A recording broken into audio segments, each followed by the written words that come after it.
ಅಂತೂ ಈ ಸಲ ಹಾಸನದಲ್ಲೇ ಇದ್ದು ನಾವು ಹಾಸನಾಂಬ ದರ್ಶನಕ್ಕೆ ಹೋಗೋಕ್ಕಾಗಲಿಲ್ಲ. ಹಲೋ ಎವ್ರಿವನ್, ವೆಲ್ಕಮ್ ಟು ಪಾರು ಶಿವ ವ್ಲಾಗ್ಸ್ ಕನ್ನಡಗೆ. ಈ ಸಲ ನಾವು ದರ್ಶನ ಮಾಡೋಕ್ಕಾಗಲಿಲ್ಲ, ಯಾಕಂದರೆ ನಮ್ಮ ಮನೇಲಿ ಪುಟಾಣಿ ಮಹಾಲಕ್ಷ್ಮಿ ಬಂದಿದ್ಲಿ ಸತಿ. ಅವಳಿಗೆ 9 ದಿನ ಆಗಿತ್ತು ಹುಟ್ಟಿ ಸುತ್ಕ ಇದ್ದು ಅಂತ ನಾವು ಈ ಸತಿ ದರ್ಶನ ಮಾಡೋಕ್ಕೆ ಹೋಗಲಿಲ್ಲ. ಬಟ್ ದರ್ಶನ ರಶ್ ಇತ್ತು. ಇನ್ನೂ ಅದರಲ್ಲಾಗಿ ನಮ್ಮ ಅಮ್ಮ ಸ್ಟಾರ್ಟಿಂಗ್ 2 ದಿನಕ್ಕೆ ಹೋಗಿ ದರ್ಶನ ಮಾಡ್ಕೊಬಂದರು. ಇನ್ನು ನನ್ನ ತಮ್ಮನೂ ಕೂಡ ಹೋಗಿ ದರ್ಶನ ಮಾಡ್ಕೊಂಡು ಬಂದ. ಇನ್ನು ನಾನು ಈ ಸಲ 3 ತಿಂಗಳು ಪಾಪು ಬಾಣಂತಿ ಆಗಿರೋದ್ರಿಂದ ನಾನು ಕೂಡ ದೇವಸ್ಥಾನಕ್ಕೆ ಹೋಗೋಕ್ಕಾಗಲಿಲ್ಲ. ಟಿ ವಿ ಹಾಳಾಗಿದ್ದ ಕಾರಣ ನನಗೆ ಸಿಟಿ ರೌಂಡ್ಸ್ ಹೊಡೆಯೋ ಭಾಗ್ಯ ಸಿಕ್ತು ಅಂತಲೇ ಹೇಳ್ಬೋದು. ನಮ್ಮನೇಲಿ ಟಿ ವಿ ಹೊಡೆದೋಗಿತ್ತು. ಹಾಗಾಗಿ ಶ್ರೀ ಸಾಯಿಲಿ ದೀಪಾವಳಿ ಆಫರ್ ಬಿಟ್ಟಿದ್ರು ಅಂತ ಹೇಳಿ ನಾನು ನಮ್ಮ ಯಜಮಾನ್ರು ನನ್ನ ಮೈದನವರು ಟಿ ವಿ ನೋಡೋಣ ಅಂತ ಹೇಳಿ ಹೋಗಿದ್ವಿ. ನಮಗೆ ಶ್ರೀ ಸಾಯಿಲಿ ಪರಿಚಯ ಇರೋದ್ರಿಂದ ನಾವು ಯಾವುದೇ ಐಟಮ್ ತೊಗೊಂಡ್ರೂ ಅಲ್ಲೇ ಪರ್ಚೇಸ್ ಮಾಡ್ತೀವಿ, ಎಲೆಕ್ಟ್ರಿಕ್ ಐಟಮ್ಸ್ಗಳನ್ನ. ಇನ್ನು ಎಲೆಕ್ಟ್ರಿಕ್ ಐಟಮ್ಸಲ್ಲಿ ಆಫರ್ ಇದ್ದಿದ್ದ ಕಾರಣ ನಾವು ಹೈಯರಲ್ಲಿ 75 ಇಂಚಸ್ UHDನ ಪರ್ಚೇಸ್ ಮಾಡಿದ್ವಿ. 3 years ವ್ಯಾರಂಟಿ ಕೂಡ ಇತ್ತು ಟಿವಿಗೆ. ಇನ್ನು ಪರ್ಚೇಸ್ ಎಲ್ಲ ಆದಮೇಲೆ ಅದನ್ನು ನೀಟಾಗಿ ಎಲ್ಲನೂ ಚೆಕ್ ಮಾಡಿ ಅದನ್ನು ನಮಗೆ ಪ್ಯಾಕಿಂಗ್ ಮಾಡಿಕೊಟ್ರು. ನಾ ಟಿವಿ ಎಲ್ಲ ತಗೊಂಡಾದ್ಮೇಲೆ ಹಳೆ ಸ್ಟೆಬಿಲೈಸರೇ ಆಗುತ್ತಲ್ಲಪ್ಪ ಬಿಡು ಅಂತ ಅಂದ್ಕೊಂಡ್ರೆ ಅವರಿಲ್ಲ ಮೇಡಮ್, ಅಬೌವ್ 65 ಇಂಚಸ್ಗೆಲ್ಲ ನಾವು ಬೇರೆ ಸ್ಟೆಬಿಲೈಸರ್ನ ಯೂಸ್ ಮಾಡಬೇಕು, ಯಾಕಂದರೆ ಅದು ಜಾಸ್ತಿ ವೋಲ್ಟೇಜ್ ಬರುತ್ತೆ ಅಂತ ಹೇಳಿ ಅವರು ಹೊಸ ಸ್ಟೆಬಿಲೈಸರ್ನ ಕೊಟ್ಟರು ವಿಗಾಡ್ದು. ನಾ ಟಿವಿ ಎಲ್ಲ ಪ್ಯಾಕಿಂಗ್ ಆದಮೇಲೆ ಆಯ್ತಲ್ಲಪ್ಪ ಅಂತ ಹೊರಟಾಗ ಮೇಡಮ್ ಇಷ್ಟು ದೊಡ್ಡ ಟಿವಿ ತಗೋತಿದ್ದೀರಲ್ಲ, ಸ್ಪೀಕರ್ ನೋಡಲ್ವಾ ಅಂತ ಸ್ಪೀಕರ್ನ ತೋರಿಸಿದ್ರು. ಮೇಡಮ್ ಈಗ ರನ್ನಿಂಗಲ್ಲಿರೋ ಸ್ಪೀಕರ್ ಅಂತ ಹೇಳಿ JBLನ ತೋರಿಸಿದ್ರು. ಸ್ಪೀಕರ್ನ ಸೆಟ್ಟಿಂಗ್ಸ್ ಮಾಡಿ ಸುಮ್ಮನೆ ಹಾಗೆ ಸ್ಯಾಂಪಲ್ ತೋರಿಸ್ತೀವಿ ಮೇಡಮ್ ಅಂತ ಮೊಬೈಲಿಗೆ ಕನೆಕ್ಟ್ ಮಾಡಿ ಸೌಂಡ್ ಸಿಸ್ಟಮ್ನ ತೋರಿಸಿದ್ರು. ನಮಗಂತೂ ತುಂಬ ಇಷ್ಟ ಆಯಿತು. ದೊಡ್ಡ ಮನೆ ಆಗಿರೋ ಕಾರಣ ನಮಗೆ ಫಿಲಮ್ನೇ ಅಥವಾ ಯಾವುದೇ ಒಂದು ನೋಡೋದಿದ್ರೂ ಸ್ವಲ್ಪ ಕಮ್ಮಿ ಸೌಂಡ್ ಕೇಳಿಸುತ್ತೆ. ಇದು ತುಂಬ ಚೆನ್ನಾಗಿ ವೈಬ್ರೇಟ್ ಇಟ್ಟು ಚೆನ್ನಾಗಿ ಸೆಟ್ಟಿಂಗ್ಸ್ ಮಾಡಿದಾಗ ಸಾಂಗು ಚೆನ್ನಾಗಿ ಕೇಳಿಸುತ್ತೆ. ಇನ್ನೂ ಇಷ್ಟೆಲ್ಲ ಪರ್ಚೇಸ್ ಮಾಡಾದ್ಮೇಲೆ ಬಿಲ್ ಹಾಕಿಸ್ಕೊಂಡು ಪ್ರತಿ ಮಂತ್ ಎಷ್ಟು EMI ಬರುತ್ತೆ ಅಂತ EMIನ ಬಿಲ್ ಮಾಡಿಸಿದ್ವಿ. ಇನ್ನು ಅದರಲ್ಲಾಗಿ ನಮ್ಮ ತಂದೆಯವರು ಮತ್ತು ನಮ್ಮ ಆಂಟಿಯವರು ಮುಂಚೆನೇ 2 TV ತೊಗೊಂಡೋಗಿದ್ರು, LGದು 45 ಇಂಚಸ್ಸಿಂದು. ಬೆಳಗ್ಗೆಯಿಂದ ಇಷ್ಟು ವ್ಯಾಪಾರ ಮಾಡಿದ್ದೀನಿ ಅಂತ ನಮ್ಮ ಯಜಮಾನ್ರು ಅವ್ರ ಹತ್ರ ಚೌಕಾಸಿ ಮಾಡಿ ಒಂದು ಬ್ಯಾಗು ಮತ್ತು ಒಂದು ಬೆಡ್ಶೀಟ್ ಇಸ್ಕೊಂಡ್ರು. ಇಷ್ಟೆಲ್ಲ ಶಾಪಿಂಗ್ ಮಾಡಿದ್ದಕ್ಕೆ ಆಫರ್ ಏನು ಇಲ್ವಾ ಅಂತ. ಅವ್ರ ಪಾಪ ಕೊಡೋಂಗಿರಲಿಲ್ಲ. ಬೆಳಗ್ಗೆನೇ TV ಜೊತೆ ಒಂದು ಸ್ಟೆಪ್ಲೈಸರ್ ಫ್ರೀ ಅಂತ 2 TVಗೂ ಕೊಡ್ಕೊಳ್ಸಿದ್ರು. ಬಟ್ ನಮ್ಮ ಯಜಮಾನ್ರು ಬಿಡಬೇಕಲ್ಲ, ಅವರು ಕೂಡ ಒಂದು ಗಿಫ್ಟ್ನ ಇಸ್ಕೊಂಡು ನಾವು ಮನೆಗೆ ಹೊರಟು. ನನಗಂತೂ ಬಂದಿದ್ದಕ್ಕೇನು ಲಾಸ್ ಇಲ್ಲಪ್ಪ, ಒಂದು ಮಿನಿ ವ್ಲಾಗ್ ಆಯಿತು, ಹಾಗೆ ಹಾಸನಮ್ಮನ ದೇವಸ್ಥಾನದ ಲೈಟಿಂಗ್ಸ್ ಕೂಡ ನೋಡ್ದಂಗಾಯಿತು ಅಂತ ಹೇಳಿ ತುಂಬ ಖುಷಿಯಿಂದ ಮನೆಗೆ ಹೊರಟೆ. ಇನ್ನು ನಾವು ದೀಪಾವಳಿ ಹಬ್ಬದಕ್ಕಿಂತ ಮುಂಚೆನೇ ಕಲ್ಯಾಮನ ಹಬ್ಬ ಅಂತ ಮಾಡ್ತೀವಿ. ಈ ಸತಿ ಸೂತ್ಕ ಇದ್ದಿದ್ದ ಕಾರಣ ನಾವು ತುಂಬ ಲೇಟಾಗಿ ಮಾಡಿದ್ವಿ. ದೀಪಾವಳಿ ಒಂದು 3 ದಿನ ಇದ್ದಂಗೆ ಮಾಡಿದ್ವಿ ಈ ಸಲ. ಇನ್ನೂ ಅಲ್ಲಿಗೆ ಎಡೆ ಇಡೋಕೆ ಅಂತ ಹೇಳಿ ಹೊಸ ಬಟ್ಟೆಗಳನ್ನ ತಗೊಂಡು ಹಣ್ಣು ಹೂವು ಎಲ್ಲ ತಗೊಂಡು ಹೊರಟ್ವಿ. ನಾವು ಹೋಗೋಷ್ಟೊತ್ತಿಗೆ ನೀತಿ ಅವರು ಚಿಕನ್ ತಂದು ಇಟ್ಟಿದ್ರು. ಕಾರಣಾಂತರದಿಂದ ಅಮ್ಮ ಪೂಜೆ ಮಾಡೋಕ್ಕಾಗಲಿಲ್ಲ, ಹಾಗಾಗಿ ಸ್ವಲ್ಪ ನೈವೇದ್ಯ ಮಾಡಿಕೊಡು ಬಂದು ಅಂತ ಹೇಳಿದ್ರು. ನಾನು ಬಾಣಂತಿ ಆಗಿರೋದ್ರಿಂದ ತಣ್ಣೀರೇನೂ ಮುಟ್ಲಿಲ್ಲ, ಸೊ ನಮ್ಮ ಯಜಮಾನ್ರು ಅಡುಗೆಗೆ ಹೆಲ್ಪ್ ಮಾಡಿದ್ರು. ನಾನು 3 ತಿಂಗಳು ಬಾಣಂತಿ ಆಗಿರೋದ್ರಿಂದ ನಮ್ಮ ಸೈಡೆಲ್ಲ ಗಂಗೆ ಪೂಜೆ ಮಾಡಾದ್ಮೇಲೆ ದೇವರ ಪೂಜೆ ಮಾಡಿಸೋದು. ಅಲ್ಲಿವರೆಗೂ ನಾವು ಯಾವುದೇ ಥರ ಕುಂಕುಮನೆ ಆಗಲಿ ಅಥವಾ ಪೂಜೆ ಆಗಲಿ ಮಾಡೋಕ್ಕೋಗಲ್ಲ ಬಾಣಿತನದಲ್ಲಿ. ಇನ್ನು ಬಾಕ್ಸಿಗೆಲ್ಲ ಹಾಕೊಂಡು ನಾವು ಅಮ್ಮನ ಹತ್ರ ಪಾಪು ಬಿಟ್ಟು ಎಡೆ ಇಟ್ಕೊಂಡು ಪೂಜೆ ಮಾಡ್ಕೊಬರೋಣ ಅಂತ ಕಾರಲ್ಲಿ ಹೊರಟ್ವಿ. ಇನ್ನು ಲಾಸ್ಟ್ ಟೈಮು ನಾನು ವಿದ್ಯಾ, ವಂಶಿ, ನಿತಿ, ಅಮ್ಮ ಎಲ್ಲರೂ ಒಟ್ಟಿಗೆ ಹೋಗಿ ಪೂಜೆ ಮಾಡ್ಕೊ ಬಂದಿದ್ದು ನೆನಪಾಗ್ತಿತ್ತು. ವರ್ಷಕ್ಕೊಂದ್ಸತಿಗೆ ಹೋಗೋದಲ್ವಾ, ಎಲ್ಲರೂ ಫ್ಯಾಮಿಲಿ ಎಲ್ಲ ಒಟ್ಟಿಗೆ ಹೋಗಿ ಪೂಜೆ ಮಾಡ್ಕೊ ಬರ್ತಿದ್ವಿ. ನಾವು ಹೋಗೋ ಅಷ್ಟೊತ್ತಿಗೆ ಸೌಮ್ಯಕ್ಕ, ಸರೋಜಜ್ಜಿ, ಲತಾಂಟಿ ಪೂಜೆಗೆ ಎಡೆ ಇಟ್ಟು ಎಲ್ಲ ಪೂಜೆ ಮುಗಿಸಿ ಆಲ್ರೆಡಿ ಮಕ್ಕಳಿಗೆ ಊಟ ಹಾಕ್ಕೊಟ್ಟಿದ್ರು. ಇನ್ನು ಅವ್ರ ಎಡೆ ಎಲ್ಲ ಎತ್ಕೊಂಡಾದ್ಮೇಲೆ ಅಲ್ಲೇ ಸ್ವಲ್ಪ ಮೇಲ್ಮೇಲೆ ಕ್ಲೀನ್ ಮಾಡ್ಕೊಂಡು ನಾನು ಬೇಗ ಹೋಗೋಣ ಪೂಜೆ ಮಾಡ್ಕೊಂಡು ಅಂತ ಹೇಳಿ ನಾವು ಎಡೆಗಿಟ್ಟು ಪೂಜೆ ಮಾಡೋಕೆ ಸ್ಟಾರ್ಟ್ ಮಾಡಿದ್ವಿ. ಲಾಸ್ಟ್ ಟೈಮ್ ಅಮ್ಮನ ಜೊತೆ ಬಂದು ಎಲ್ಲರೂ ಒಟ್ಟಿಗೆ ಎಡೆ ಇಟ್ಟು ಪೂಜೆ ಮಾಡ್ಕೊಂಡು ನೋಡ್ಕೊಂಡಿದ್ದ ಕಾರಣ ನನಗಂತೂ ಈ ಸಲ ಸ್ವಲ್ಪ ಈಸಿ ಆಯಿತು. ಹೇಗೆ ಏನು ಅಂತ ಗೊತ್ತಿರಲಿಲ್ಲ, ಬಟ್ ಲಾಸ್ಟ್ ಟೈಮಿಂದೆಲ್ಲ ನೆನಪಿದ್ದಿದ್ದ ಕಾರಣ ನೀಟಾಗಿ ಎಲ್ಲನೂ ಇಟ್ಟು ಪೂಜೆ ಮಾಡಿದ್ವಿ. ಕೆಲವರು ಕಲ್ಲಮ್ಮ ಅಂತ ಪೂಜೆ ಮಾಡಿದ್ರೆ, ಇನ್ನು ಕೆಲವು ಊರುಗಳಲ್ಲಿ ಮಾಸ್ತಮ್ಮ ಅಂತ ಪೂಜೆ ಮಾಡ್ತಾರೆ. ನಮ್ಮ ತಂದೆ ಕಡೆ ಮಾಸ್ತಮ್ಮ ಅಂತ, ಈ ಕಡೆ ನಮ್ಮ ಯಜಮಾನ್ರ ಕಡೆ ಕಲ್ಲಮ್ಮ ಅಂತ ಪೂಜೆ ಮಾಡ್ತಾರೆ. ಇನ್ನು ನಾವು ಪೂಜೆ ಮಾಡಿ ಹೊರಡೋ ಅಷ್ಟೊತ್ತಿಗೆ 3:30ಇಂದ 4 ಗಂಟೆ ಆಗಿತ್ತು. ಸೊ ಎಡೆ ಮುಂದೆ ಏನು ಇಟ್ಟಿರ್ತೀರಿ ಅದನ್ನು ಅಲ್ಲೇ ಕೂತಿ ಊಟ ಮಾಡಿ ಬರಬೇಕು ಅಂತ ಹೇಳಿದರು ಅಮ್ಮ. ನಾವು ಊಟ ಮಾಡಿಕೊಂಡು ಮನೆ ಕಡೆ ಹೊರಟ್ವಿ, ಮಳೆ ಬರಂಗಾಗಿತ್ತು ಅಂತ ಹೇಳಿ. ಇನ್ನು ನಾವು ಪ್ರತಿ ವರ್ಷ ದೀಪಾವಳಿಗೆ ಬಟ್ಟೆ ಇಡೋ ಕಾರಣ ಮನೆಗೆ ಸಾಮಾನು ಕೂಡ ತರಬೇಕಿತ್ತು. ನಾನು ಕಲ್ಯಾಣನ ಹಬ್ಬಕ್ಕೆ ಅಂತ ಹೋಗೋದವಳು ಅತ್ತೆ ಮನೆಯಲ್ಲೇ ಉಳ್ಕೊಂಡಿದ್ದೆ ಈ ಸಲ. ಸೊ ನಮ್ಮ ಹಾಸನದಲ್ಲಿರೋ ಪಟ್ಟಣದಲ್ಲಿ ಹೊಸದಾಗಿ ಡಿಮಾರ್ಟ್ ಓಪನ್ ಆಗಿದೆಯಲ್ಲ, ನಾವು ಅಲ್ಲಿ ಗ್ರೋಸರೀಸ್ ಎಲ್ಲ ಹೇಗಿದೆ ನೋಡಿ ಶಾಪಿಂಗ್ ಮಾಡ್ಕೊಬರೋಣ ಅಂತ ಹೊರಟ್ವಿ. ನಾವು ಓಪನ್ ಆಗಿ ಒಂದು 2 ವೀಕ್ ಆದಮೇಲೆ ಹೋಗಿದ್ದು, ಬಟ್ ತುಂಬ ಚೆನ್ನಾಗಿ ಮಾಡಿದ್ದಾರೆ ಹಾಸನದಲ್ಲಿ. ಮೊಬೈಲ್ ಒಳಗಡೆ ತೊಗೊಂಡೋಗ್ದಿರೋ ಕಾರಣ ನಾನು ಸ್ಟಾರ್ಟಿಂಗ್ ಎಂಟ್ರೆನ್ಸ್ ಒಳಗೂ ಮಾತ್ರ ವಿಡಿಯೋ ಮಾಡೋಕ್ಕಾಯ್ತು.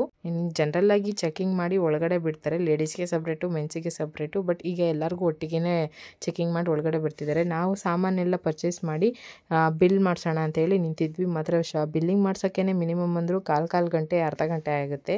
ಮಳೆ ಬರ್ತಿದ್ದ ಕಾರಣ ನಾವು ನಿತಿಗೆ ಕಾರ್ ತೊಗೊಬನ್ನಿ ಅಂತ ಹೇಳಿದ್ವಿ. ಕಾರ್ ತಂದಿದ್ರು. ಅವ್ರ ಕಾರಿಗೆಲ್ಲ ಸಾಮಾನು ಶಿಫ್ಟ್ ಮಾಡಿಕೊಂಡು ಮನೆಗೆ ತೊಗೊಂಡೋದ್ವಿ. ಇನ್ನು ಗ್ರೋಸರೀಸ್ ಮೇಲೆ ಪ್ರೈಸ್ ಡಿಫ್ರೆನ್ಸು ಒಂದು 10 to 15 ರೂಪೀಸ್ ಡಿಸ್ಕೌಂಟ್ ಇತ್ತು. ಹಾಗೆ ಬೈ ಒನ್ ಗೆಟ್ ಒನ್ ಆಫರ್ಗಳು ತುಂಬ ಚೆನ್ನಾಗಿತ್ತು. ಇನ್ನು ಅಲ್ಲಿಂದನೇ ತಂದಿದ್ದು ಚಾಕೋಸ್ನ ನನ್ನ ಮಗ ತುಂಬ ಇಷ್ಟಪಟ್ಟು ತಿಂತಾ ಇದ್ದ. ಹಾಗಾಗಿ ಮತ್ತೆ ಹೋಗಿ ಅವ್ರಿಗೆ ಅಂತಲೇ ಎಕ್ಸ್ಟ್ರಾ ಇನ್ನೂ 2 packet by one get one offer ಇತ್ತು. ಟಾಟಾದವ್ರದ್ದು ರಾಗಿದು ಸ್ಪೆಷಲ್ ಆಗಿತ್ತು ಚಾಕೋಸು. ಹಾಗಾಗಿ ಮತ್ತೆ ತಂದ್ವಿ ಅದನ್ನು. ತುಂಬ ಚೆನ್ನಾಗಿತ್ತು ಅದರದ್ದು. ಬನಾನಾ ಮತ್ತು ಸ್ಟ್ರಾಬೆರಿ ಎಲ್ಲ ಫ್ಲೇವರ್ಸ್ ಕೂಡ ಇತ್ತು. ಬೆಳಗ್ಗೆ ಟಿಫನ್ ಹೇಗಪ್ಪ ತಿನ್ಸಿ ಕಳಿಸೋದು ಅಂತ ನನಗೊಂದು ಪ್ರಾಬ್ಲಮ್ ಆಗಿತ್ತು. ಅದಕ್ಕೊಂದು ಸೊಲ್ಯೂಷನ್ ಸಿಕ್ತು ಅಂತಲೇ ಹೇಳ್ತೀನಿ. ಇನ್ನು ಸಾಮಾನೆಲ್ಲ ಪರ್ಚೇಸ್ ಆದಮೇಲೆ ಸ್ವಲ್ಪ ಮತ್ತೆ ಎಣ್ಣೆ ತಿಂಡಿ ಕಡೆ ಬಂದ್ವಿ. ಎಣ್ಣೆ ತಿಂಡಿ ಅಂದರೆ ಈ ವರ್ಷ ನಮಗೆ ಸಾಕಪ್ಪ ಅನ್ನೋ ಥರ ಆಗಿದೆ. ಬಟ್ ಈ ಸಲ ಎಡೆಗೆ ಇಡಲೇಬೇಕಲ್ಲ. ಹಾಗಾಗಿ ಇನ್ನು ನಮ್ಮ ಅಜ್ಜಿಗಂತೂ ಹೊರಗಡೆ ತಿಂಡಿ ಆಗ್ತಿರ್ಲಿಲ್ಲ. ಹಾಗಾಗಿ ಕಷ್ಟ ಆದರೂ ಪರವಾಗಿಲ್ಲ, ಅಜ್ಜಿ ಎಡೆ ಎಳ್ತಕ್ಕೆ ಮಾತ್ರ ಸ್ವಲ್ಪ ಎಣ್ಣೆ ತಿಂಡಿ ಮಾಡೋಣ ಅಂತ ಹೇಳಿ ತಿಂಡಿ ಮಾಡ್ಕೊಂಡ್ವಿ. ದೀಪಾವಳಿ ನಾವು ಹಿರಿಯರಿಗೆ ಬಟ್ಟೆ ಇಡೋ ಕಾರಣ ನಾವು ರಂಗೋಲಿ ಏನು ಬಾಗಿಲಿಗೆ ಬಿಡಲ್ಲ, ಬಟ್ ಕೆರಕ್ಲೆ ಹಾಕ್ಬೇಕಲ್ಲ. ಹಾಗಾಗಿ ಅದನ್ನು ಮಾತ್ರ ಮಾಡಿ ಬಾಗಿಲು ಪೂಜೆ ಮಾಡಿದ್ವಿ.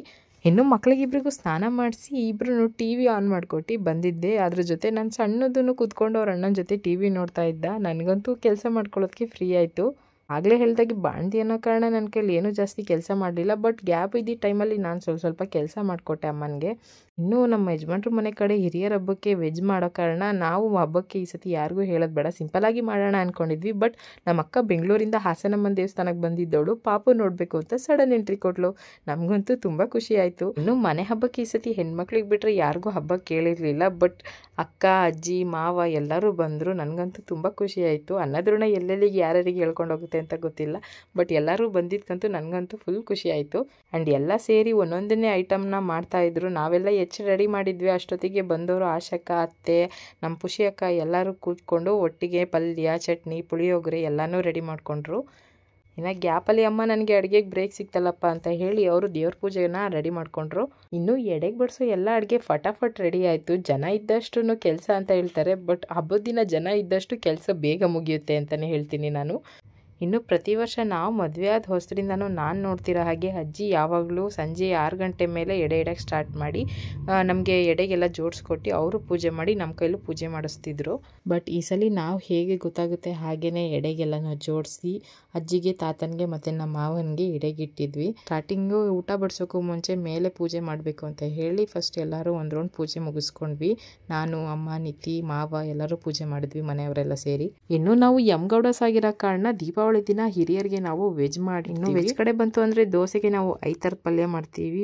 ಮೊಸರನ್ನ, ಪುಳಿಯೋಗರೆ, ಆಮೇಲೆ ಹೆಸರು ಕಾಳು, ವೈಟ್ ರೈಸಿಗೆ ತಿಳಿ ಸಾಂಬಾರು ಮಾಡ್ಕೋತೀವಿ. ಆಮೇಲೆ ಕೋಸಂಬರಿ ಜೊತೆಗೆ ಬಾಳೆಕಾಯಿ ಪಲ್ಯ, ಸೋರೆಕಾಯಿ ಪಲ್ಯ, ಆಮೇಲೆ ಆಲೂಗೆಡ್ಡೆ ಪಲ್ಯ, ಇನ್ನು ಜೊತೆಗೇನೆ ಎಲ್ಲ ಕಾಳು ಮಿಕ್ಸ್ ಮಾಡಿ ಹಾಗಲಕಾಯಿ ಪಲ್ಯನೂ ಮಾಡ್ತೀವಿ. ಆಮೇಲೆ ಇನ್ನೊಂದು ಮುಳಗಾಯಿ ಆಲೂಗೆಡ್ಡೆ ಗೊಜ್ಜು ಮಾಡ್ಕೋತೀವಿ. ಸಲ ಡಿಮಾರ್ಟಲ್ಲಿ ತಂದಿರೋ ಜಾಮೂನ್ ಪ್ಯಾಕೆಟ್ ಇದ್ದಿದ್ದ ಕಾರಣ ನನ್ನ ಮಗನ ಕಡೆಯಿಂದ ಜಾಮೂನು ಮಾಡಿ ಎಡೆಗೆ ಬಡಿಸಿದ್ವಿ. ಇನ್ನು ಒಂದು ವರ್ಷದೊಳಗಡೆ ಏನೆಲ್ಲ ಆಗುತ್ತಪ್ಪ ಅನ್ನೋದಕ್ಕೆ ಇದೇ ಸಾಕ್ಷಿ. ಹೋದ ವರ್ಷ ಅಜ್ಜಿ ಎಡೆ ಇಟ್ಟಿದ್ರು ಇಲ್ಲೇ ಕೂತ್ಕೊಂಡು. ಅದೇ ಜಾಗದಲ್ಲಿ ನಾವು ಈ ವರ್ಷ ಎಡೆ ಇಡ್ತಿದ್ದೀವಿ ಅವರಿಗೆ. ಇದನ್ನೆಲ್ಲ ನೆನೆಸ್ಕೊಂಡಾಗ ತುಂಬ ಬೇಜಾರಾಗುತ್ತೆ. ಬಟ್ ಯಾರೂ ಇಲ್ಲೇನು ಶಾಶ್ವತವಾಗಿ ಇರೋಕ್ಕಾಗಲ್ಲ, ನಾವು ಒಂದಿನ ಹೋಗೋದೆ ಅಂತ. ಇನ್ನು ಬಟ್ಟೆ ಎಲ್ಲ ಇಟ್ಟಾದ್ಮೇಲೆ ಯಾವಾಗಲೂ ನಾವು ಎಣ್ಣೆ ತಿಂಡಿ ಏನು ಮಾಡ್ಕೊಂಡಿರ್ತೀವಿ ಅದನ್ನು ಫಸ್ಟ್ ಬಡಿಸ್ತೀವಿ. ಇನ್ನು ಮನೇಲಿ ಜನ ಇದ್ದಿದ್ದ ಕಾರಣ ಬೇಗ ಎಡೆಗೆ ಎಲ್ಲನೂ ತಂದುಕೊಟ್ರು ಬಡಿಸು ಅಂತ ಹೇಳಿ. ನಾನು ಬೇಗ ಎಲ್ಲನೂ ಆಶಕ, ಅಮ್ಮ ಎಲ್ಲ ಸೇರಿಕೊಂಡು ಬಡಿಸಿದ್ವಿ. ಹಾಗಾಗಿ ಬೇಗ ಮುಗೀತು. ಈ ಸತಿ ನಾವು ದೀಪಾವಳಿ ಹಬ್ಬನ ಸಿಂಪಲ್ಲಾಗಿ ಮಾಡಿದ್ವಿ. ಯಾಕಂದರೆ ಈ ವರ್ಷ 8 ವರ್ಷಕ್ಕೊಂದು ಸತಿ ಮಂಡಿಗ್ನಲ್ಲಿ ಜಾತ್ರೆ ಮಾಡ್ತಾರೆ. ಹಾಗಾಗಿ ಜಾತ್ರೆಗೆ ಎಲ್ಲರಿಗೂ ಹೇಳೋಣ ಅಂತ ಹೇಳಿ ನಾವೇ ಸಿಂಪಲ್ಲಾಗಿ ಮಾಡ್ಕೊಂಡಿದ್ವಿ. ಇನ್ನು ಹೋದ ವರ್ಷ ದೀಪಾವಳಿ ಹಬ್ಬದಲ್ಲಿ ಎಲ್ಲರೂ ಇದ್ದರು ಮನೆಯಲ್ಲಿ. ಈ ವರ್ಷ ಪಾಪು ಆಗಿರೋ ಕಾರಣ ವಿದ್ಯವರು, ಪಾಪು, ವಂಶಿ ಇರಲಿಲ್ಲ. ಇನ್ನು ಮುಂದಿನ ವರ್ಷ ಹಬ್ಬಕ್ಕೆ ಮನೆ ತುಂಬ ಜನ ಇರ್ತಾರೆ. ಯಾಕಂದರೆ ನಮ್ಮ ಮನೇಲೇ 4 ಮಕ್ಕಳು ಸೈನ್ಯ ಆಗಿರುತ್ತೆ. ಮನೇಲಿ ಹಬ್ಬಗಳೇ ಆಗಲಿ ಅಥವಾ ಫಂಕ್ಷನ್ಗಳೇ ಆಗಲಿ ಅಥವಾ ಬರ್ತ್ಡೇಗಳೇ ಆಗಲಿ ಯಾರು ಒಬ್ಬರು ಮಿಸ್ ಆದ್ರೂ ಆ ಫಂಕ್ಷನಲ್ಲಿ ಏನೋ ಮಿಸ್ಸಿಂಗ್ ಅಂತ ಅನ್ನಿಸ್ತಿರುತ್ತೆ. ನಮ್ಮ ಮನೇಲೂ ಈ ಸತ ಹಾಗೆ ಆಗಿತ್ತು. ನನ್ನ ಮಗ ಅಂತೂ ಅವ್ರ ಅಪ್ಪನ್ನ ಸತತವಾಗಿ 3 ತಿಂಗಳಿಂದನೂ ತುಂಬ ಗೋಳು ಹಿಕ್ಕೊಬಿಟ್ಟಿದ್ದಾನೆ. ಹೆಂಡತಿಯಾಗಿ ನಾನೇ ಅಷ್ಟು ಟಾರ್ಚರ್ ಕೊಟ್ಟಿಲ್ಲ ಅವ್ರಿಗೆ, ಅಷ್ಟು ಮಟ್ಟಿಗೆ ಗೋಳು ಹಿಕ್ಕೋತಾನೆ ಯಾವಾಗ್ಲೂ. ನನಗೆ ವಿದ್ಯೆಯವರು ಸೀಮಂತ ಮುಗಿಸ್ಕೊಂಡು ಹೋಗಿದ್ದು ನನಗೆ ನಮ್ಮ ಯಜಮಾನ್ರಿಗೆ ನಮ್ಮ ದಶವಂತಿದ್ದು ಟಾರ್ಚರ್ ಜಾಸ್ತಿನೇ ಆಗೋಯ್ತು. ವಿದ್ಯೆಯವರು ಸೀಮಂತ ಮುಗಿಸ್ಕೊಂಡು ಹೋದ್ಮೇಲೆ ನಮ್ಮ ದಶವಂತಿಂದ ಹೆವಿ ಆವಳಿಯಾಗಿ ಹೋಗ್ಬಿಡ್ತು. ಅವ್ರ ಅಜ್ಜಿಗೆ, ಅವ್ರ ಅಪ್ಪನಿಗೆ ಸಖತ್ತು ಟಾರ್ಚರ್ ಕೊಡೋಕ್ಕೆ ಸ್ಟಾರ್ಟ್ ಮಾಡಿಬಿಟ್ಟಿದ್ದ. ಇನ್ನೂ ಮನೇಲಿ ನೆಂಟರಿದ್ರೆ ನನ್ನ ಮಗ ಅಂತೂ ಅಷ್ಟು ನನಗೆ ಹಿಂಸೆ ಕೊಡಲ್ಲ. ಹಾಗಾಗಿ ಹಬ್ಬದ ದಿನ ನನಗಷ್ಟು ಟಾರ್ಚರ್ ಏನು ಕೊಡಲಿಲ್ಲ. ಇನ್ನೂ ನಮ್ಮ ಮನೆಗೆ ಬಂದಿರೋ ಹೊಸ ಮೆಂಬರ್ ನನ್ನ ಚಿಕ್ಕ ಪಾಪು ಕೈಲಿ ಅವ್ರ ಅಜ್ಜಿ ತಾತನಿಗೆ ನಮಸ್ಕಾರ ಮಾಡಿಸ್ತಿದ್ದೆ. ಅಷ್ಟರಲ್ಲಿ ಬೆಂಗಳೂರಿಂದ ಲತಕ್ಕ, ಮನೋಜ್ ಎಲ್ಲರೂ ಬಂದಿದ್ದರು ಹಬ್ಬಕ್ಕೆ. ಇನ್ನು ಲತಕ್ಕ ಅಂತೂ ನಾವು ಯಾವ ಫಂಕ್ಷನ್ ಮಾಡಿದ್ರು ಮಿಸ್ ಇಲ್ದಲೆ ಬೆಂಗಳೂರಿಂದನೇ ಬರ್ತಾರೆ. ಎಲ್ಲರೂ ಆಚೆ ಹೋಗೋಣ ಅಂತ ಹೇಳಿ ಪೂಜೆ ಮಾಡಾದ್ಮೇಲೆ ಕೂತ್ಕೊಂಡು ಮಾತಾಡ್ತಿದ್ವಿ. ನನ್ನ ಯೂಟ್ಯೂಬ್ ಚಾನೆಲ್ನ ಮಾಡು ಅಂತ ನನಗೆ ಇನ್ಸ್ಪೈರ್ ಮಾಡಿದ್ದು ನನ್ನ ಅಕ್ಕ ಇವರೇನೆ. ಹೆಣ್ಮಕ್ಳು ಮನೇಲಿ ಯಾವಾಗಲೂ ಸುಮ್ಮನೆ ಕೂರಬಾರ್ದು, ಏನಾರ ಒಂದು ಮಾಡ್ತಾನೆ ಇರಬೇಕು ಅಂತ ಹೇಳಿ ಯಾವಾಗಲೂ ಇನ್ಸ್ಪೈರ್ ಮಾಡ್ತಿರ್ತಾಳೆ. ಇನ್ನು ಹಬ್ಬಕ್ಕೆ ನಾವಂತೂ ದೀಪಾವಳಿನ ಪಟಾಕಿ ಇಲ್ದಲೆ ಏನು ಮಾಡೋದೇ ಇಲ್ಲ. ಯಾವಾಗಲೂ ಪ್ರತಿ ವರ್ಷ ಹೋಗಿ ನಾವು ಪಟಾಕಿ ತರ್ತೀವಿ. ಈ ವರ್ಷವೂ ಕೂಡ ಮಕ್ಕಳೆಲ್ಲ ಸೇರಿಕೊಂಡು ಪಟಾಕಿ ಹೊಡೆಯೋಣ, ಆಚೆ ನಿಂತ್ಕೊಳ್ಳೋಬೇಕಾದ್ರೆ ಸುಮ್ಮನೆ ಏನಿಲ್ಲದು ಅಂತ ಹೇಳಿ ಎಡೆ ಇಟ್ಟಾದ್ಮೇಲೆ ಆಚೆ ಕಡೆ ಹೋಗಿ ಫ್ಯಾಮಿಲಿ ಎಲ್ಲ ಜೊತೆಗೆ ಸೇರಿ ಪಟಾಕಿ ಹೊಡಿಯೋಕ್ಕೆ ಸ್ಟಾರ್ಟ್ ಮಾಡಿದ್ವಿ. ಇನ್ನು ಪಟಾಕಿ ಅಂದರೆ ಯಾರಿಗೆ ತಾನೇ ಇಷ್ಟ ಇಲ್ಲ, ಪಟಾಕಿ ಇಲ್ಲದಲೇ ದೀಪಾವಳಿ ಅನಿಸೋದೇ ಇಲ್ಲ ಬಿಡಿ. ಅದರಲ್ಲಾಗಿ ನಾವೇ ಚಿಕ್ಕ ಮಕ್ಕಳಿಗಿಂತ ಹೆಚ್ಚಾಗಿ ಪಟಾಕಿ ಹೊಡಿಯೋಕ್ಕೆ ಆಸೆ ಆಗುತ್ತೆ. ಇನ್ನು ದೀಪಾವಳಿಲಿ ಆ ಕತ್ಲೆಯಲ್ಲಿ ಪಟಾಕಿ ಇಟ್ಕೊಂಡು ಎಲ್ಲ ಫ್ಯಾಮಿಲಿ ಸೇರಿಕೊಂಡು ಪಟಾಕಿ ಹೊಡಿತಿದ್ರೆ ಅದರಲ್ಲಿ ಸಿಗೋ ಮಜಾನೇ ಬೇರೆ. ಇನ್ನೂ ಎಲ್ಲರೂ ಆಚೆ ನಿಂತ್ಕೊಂಡು ಏನಪ್ಪ ಮಾಡೋದು, ಒಳಗಡೆ ಬಂದು ಹಿರಿಯರು ಊಟ ಮಾಡ್ಕೊಂಡು ಹೋಗ್ಲಿ ಅಂತ ಅವ್ರಿಗೆ ವೇಟಿಂಗ್ ಲಿಸ್ಟಲ್ಲಿ ಕಾಯ್ತಾ ನಿಂತಿದ್ವಿ. ಗ್ಯಾಪಲ್ಲಿ ಪಟಾಕಿನೂ ಹೊಡೆದು ನಾವು ಎಂಜಾಯ್ ಮಾಡಿದ್ವಿ. ಹಬ್ಬಕ್ಕೆ ತಂದಿರೋ ಪಟಾಕಿಲಿ ಅಟ್ಲೀಸ್ಟ್ ಒಂದು 2 ಬಾಕ್ಸಾರು ಖಾಲಿ ಮಾಡೋಣ ಅಂತ ಅಂದರೆ ಮಳೆ ಮಾತ್ರ ಬಿಡ್ತಾನೆ ಇರಲಿಲ್ಲ. ನಾವೂ ಒಂದು 12 ಗಂಟೆವರೆಗೂ ಕಾದ್ವಿ, ಮಳೆ ನಿಲ್ಲೇ ಇಲ್ಲ. ಈಗೇನು ನೋಡಿದ್ವಿ ಅಷ್ಟೇ ಪಟಾಕಿ ಹೊಡಿಯೋಕ್ಕಾಗಿದ್ದು ಹಬ್ಬದ ದಿನ.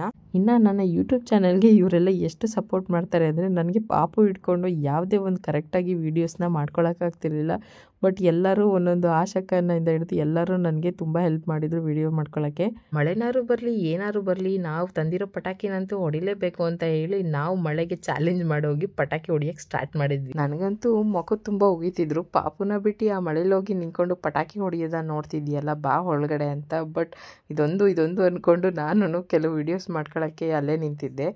ಮಳೆಗೂ ಕೂಡ ಇಷ್ಟ ಇರಲಿಲ್ಲ ನಾವು ತಂದಿರೋ ಪಟಾಕಿನ ಹೊಡಿಯೋಕ್ಕೆ, ಅಷ್ಟು ಮಳೆ ಸ್ಟಾರ್ಟ್ ಆಗಿಬಿಡ್ತು. ಹಂಗಾಗಿ ಒಳಗಡೆ ಹೋದ್ವಿ ಊಟ ಮಾಡೋಣ ಅಂತ. ಇನ್ನು ಎಲ್ಲರೂ ಎಡೆ ಮುಂದೆ ಇದ್ದಿದ್ದೇನೆ ಎಲೆನ ಎಳ್ಕೊಂಡು ಊಟ ಕೂತ್ಕೊಂಡ್ವಿ ಒಟ್ಟಿಗೆನೆ. ದೀಪಾವಳಿ ಹಬ್ಬನೇ ಆಗಲಿ ಯುಗಾದಿ ಹಬ್ಬನೇ ಆಗಲಿ ಯಾವುದು ವೆಜ್ ನಾವು ಅಡುಗೆನ ಏನು ಮಾಡಿರ್ತೀವಿ ಹಬ್ಬದ ದಿನ ಅದನ್ನು ಬಾಳೆ ಎಲೆಯಲ್ಲಿ ಹಾಕ್ಕೊಂಡು ಒಟ್ಟಿಗೆ ಫ್ಯಾಮಿಲಿ ಎಲ್ಲ ಸೇರಿ ಕೂತು ಊಟ ಮಾಡಿದ್ರೇ ಹಬ್ಬಕ್ಕೆ ಒಂದು ಬೆಲೆ. ಅಡುಗೇನು ಬಡಿಸಿದ್ರು ಅದನ್ನು ಊಟ ಮಾಡೋ ಅಷ್ಟೊತ್ತಿಗೆ ಎಲ್ಲರಿಗೂ ಸುಸ್ತಾಗಿ ಹೋಗಿತ್ತು. ಎಕ್ಸ್ಟ್ರಾ ಯಾರೂ ಇನ್ನೂ ತಿನ್ನೋಕ್ಕೆ ಹೋಗಲಿಲ್ಲ.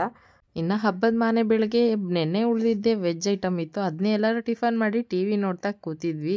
ಇನ್ನು ಗ್ಯಾಪಲ್ಲಿ ಲತಕ್ಕ ಅಮ್ಮ ಮತ್ತು ರವಿ ಅಮ್ಮ ಎಲ್ಲ ಸೇರಿಕೊಂಡು ಮನೆಯೆಲ್ಲ ಕ್ಲೀನ್ ಮಾಡಿಕೊಂಡು ನಾನ್ ವೆಜ್ ಮಾಡೋಕ್ಕೆ ರೆಡಿ ಮಾಡ್ಕೋತಾ ಇದ್ರು.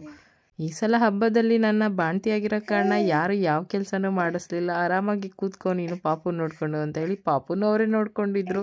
ಹಾಗಾಗಿ ನಾನು ಫುಲ್ ಫ್ರೀಯಾಗಿ ಓಡಾಡ್ಕೊಂಡಿದ್ದೆ. ಇನ್ನು ಹಬ್ಬ ಈ ಸಲ ಸಿಂಪಲಾಗಿ ಮಾಡಿರೋದ್ರಿಂದ ನಾವೇ ಆಗಿರೋ ಕಾರಣ ಮನೇಲಿ ಸಿಂಪಲಾಗಿ ಚಿಕನ್ ಗೊಜ್ಜು ಮತ್ತು ಮಟನ್ ಸಾಂಬಾರು ಮಾಡಿದ್ರು ಅಮ್ಮವರು.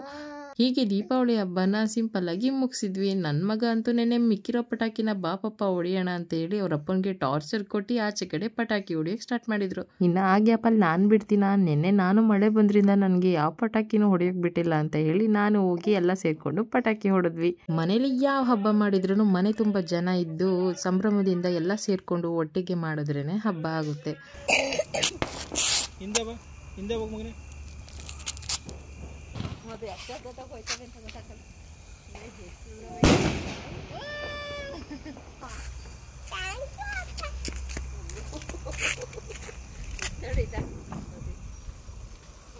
ಉಲ್ಟಾ ಬಿಡ್ಕ ಗಂಟೆ ಬಿಡು.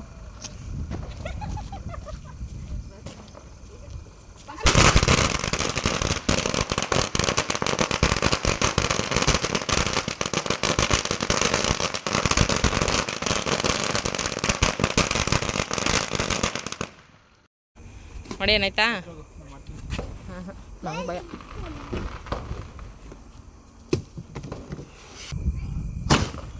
ಮೇಲ್ ಮಾಡಿ ಓ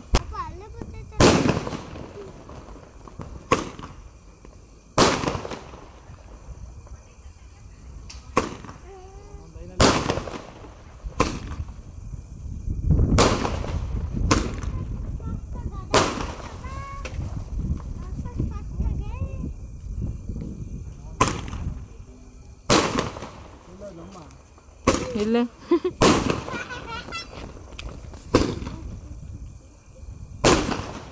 ಇನ್ನಿದಿಷ್ಟು ಹಬ್ಬದ ಕಥೆಯಾಗಿರುತ್ತೆ. ಇನ್ನು ಮಾಮೂಲಿ ಕ್ಯಾಶುಯಲ್ ಆಗಿ ಇನ್ನು ಸ್ಕೂಲ್ ಡೇ ಸ್ಟಾರ್ಟ್ ಆಯಿತು. ಹಬ್ಬಗಳೆಲ್ಲ ಮುಗಿದ್ಮೇಲೆ ಮಕ್ಕಳು ಎಂದಿನಂತೆ ಸ್ಕೂಲ್ಗೆ ಹೋಗೋದು ಭಾರಿ ಕಷ್ಟ. ನನ್ನ ಮಗನೂ ಕೂಡ ಅಮ್ಮ ಇವತ್ತೊಂದಿನ ರಜಾ ಹಾಕ್ತೀನಿ ಅಂತಿದ್ದ. ಬಟ್ ಇಲ್ಲ ಮಗನೇ ಹೋಗಬೇಕು ಸ್ಕೂಲ್ಗೆ ಅಂತ ಹೇಳಿ ರೆಡಿ ಮಾಡಿ ಕಳಿಸ್ದೆ. ಈ ಸಲ ಅವನು ನರ್ಸರಿ ಆಗಿರೋದ್ರಿಂದ ಬೆಳಗ್ಗೆ 9:30 ಹೋದರೆ ಮಧ್ಯಾಹ್ನ 2 ಗಂಟೆ ಅಷ್ಟೊತ್ತಿಗೆ ಮನೆಗೆ ಬಂದುಬಿಡ್ತಾನೆ.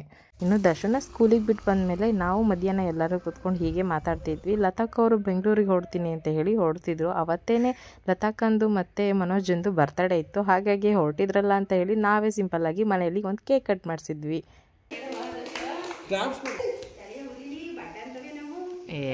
ಏನಿಲ್ಲ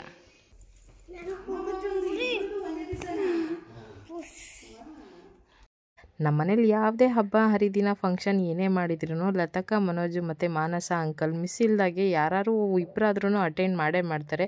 ಅವರು ಹೊರಟಿದ ಕಾರಣ ಸೆಲೆಬ್ರೇಟ್ ಮಾಡಿ ಬರ್ತಡೇ ಎಲ್ಲನೂ ನಾವು ಅವ್ರನ್ನ ಕಳ್ಸೋಕ್ಕೆ ಅಂತ ಹೊರಟ್ವಿ.